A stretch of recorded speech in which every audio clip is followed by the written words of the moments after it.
Here is a common call that I get: refrigerators malfunctioning. This one is an Americana Dometic. I don't know when this unit was built. This was probably 95, 97, somewhere in that area. It's going to be dirty in here because I haven't used this one in a long time. This is actually just a camper we have laying around that we keep. We keep it, but we don't use it. So if your refrigerator is not cooling enough or it's cooling too much, it is probably the thermistor. I know it's not a made up thing, not a thermometer, not a transistor exactly, but it's a thermometer transistor. Let's get this shelf out of the way. And it's usually attached with a little plastic clip to these fins. Boy, I just knocked my knee right off. That hurts. And right here in the back, see if I can pop it out here with one hand. That is the sensor on your thermistor. And it has transistors in there that send a signal back to the control panel to tell the panel whether or not to engage the cooling. And these are your cooling fins, heat removal fins, whatever you want to call them. Anyway, if your refrigerator is cooling too much, make sure that this isn't just laying somewhere down in the bottom of the fridge. If it's laying too far away from these fins, it is not going to be picking up the temperature accurately on here. And so these are going to get cold, but it's going to take a long time before that cold gets down here to the thermistor and shuts the system off. So you're going to have a lot of ice build up and frozen stuff in your fridge. You'll have to kind of work with it and figure out where you need that to be located. I'm going to have to set this down. I don't know if you will see what I'm doing or not. Probably not. This is just a little 12-volt aftermarket fan that we put on here. So I'm going to stick that,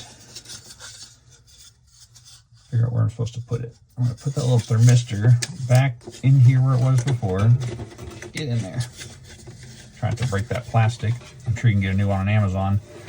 And just slide it back on there. And they make these to be moved up and down as needed. So you can slide it up or slide it down. The higher you slide it, the warmer your fridge should get, because the air is going to be warmer in the top of the fridge than it is in the bottom. But you still need to be close to these panels. If you put this all the way into the bottom of the fridge, it won't reach down for one thing, but it won't work properly. It needs to be on those fins. So this is a long video to say you need your thermistor in the right place. There are different designs. Some of these things will have an arrow that shows you colder or hotter, whichever direction you go with it. This is something that we added in here because we were not cooling the entire refrigerator as much as we needed to. So I've got it grounded out with a little alligator clip to the panel back here. And then I just hooked up to my 12-volt supply that turns the lights on and off in here, and bypassed it to where I've got 12-volt power going to this. This will blow across the fins and help spread the cool air through the fridge. Another little cheap upgrade you can do. I think I bought that probably $15 or $20 on Amazon or eBay. Anyway, try that first. If this doesn't help fix the temperature in your fridge, you can, if it's freezing it, you need to put that thermistor as close as you can to these fins and see if that'll at least stop the freezing. And you need a thermometer in here so you can tell what the temperature really is.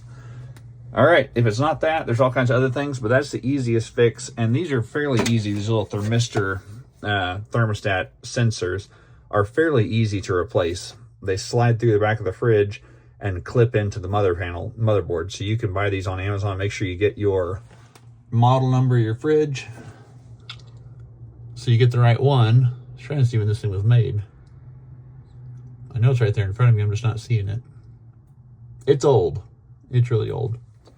Hope it was helpful. If it was, consider liking and subscribing so you get notifications for our other videos. Thanks for watching. Also, you thought you were done.